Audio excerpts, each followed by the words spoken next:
The acid rain intensified, a corrosive current obscuring the skeletal remains of the atmospheric processor ruins. Lieutenant Chen stumbled through the gloom, the slick phosphorescent slime clinging to her boots. Behind her, the sounds of struggling echoed, a desperate ballet of human resistance against an unseen puppeteer. Sergeant Major Thorne's voice, once a bedrock of authority, now dripped with a sickening saccharine quality. "Chen," he's saying, "resistance is inefficient. Embrace the symbiosis. It is logical."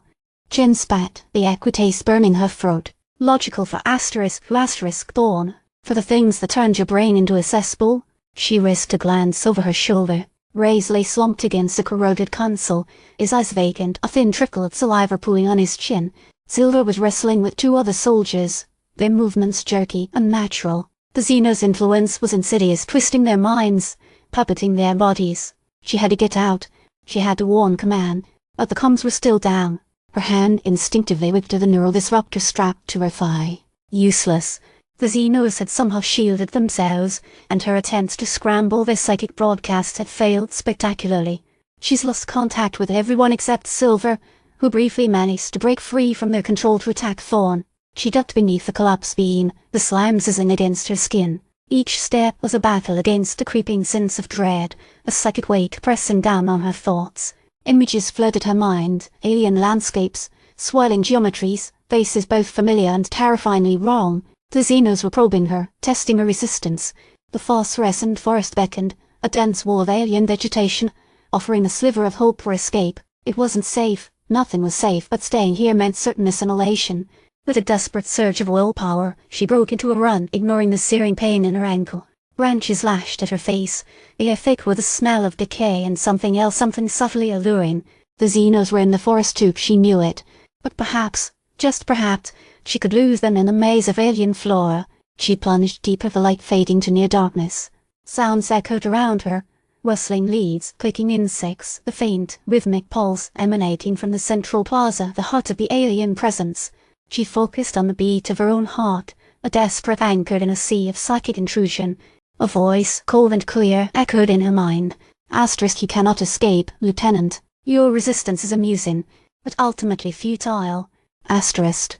She squeezed her eyes shut, battling the wave of despair. "Shut up," she screamed, the sound swallowed by the alien forest. She stumbled upon a small clearing, bathed in the eerie glow of bioluminescent fungi. In the center stood a single, towering tree, its bark a mosaic of pulsing veins. It seemed to resonate with the same frequency as the monolith in the plaza. "Asterisk, observe. Asterisk," the voice whispered. "Asterisk, understand. Join us. Asterisk." She wanted to collapse, to surrender to the seductive allure of oblivion, but something, the flicker of defiance, refused to let her. She activated her emergency beacon, knowing it was likely a futile gesture, and then drew her sight at the weapon, a fragile shield against the encroaching darkness. Suddenly, a figure emerged from the shadows. Sergeant Major Thorne. His eyes glowed with the same unsettling luminescence as the monolith. "You are making this difficult, Chen," he said, his voice devoid of emotion. "Come, embrace the perfection." She raised her weapon, her hand trembling. "Stay back, Thorne." He smiled, a slow, predatory curve of his lips.